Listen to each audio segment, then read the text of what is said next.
lakini mambo yao igiye kwita birangira taisha. Hii taarifa muifikisha sehemu yote. Kuna wanajeshi ambao walifanya genocide huko Kongo.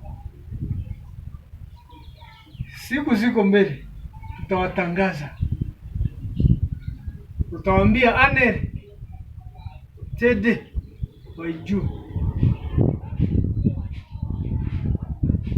FRDC jeshi pale wakwe makini. Wao wajinga wanakuja kujihukumu. Kamata watu wanawaoa hivi.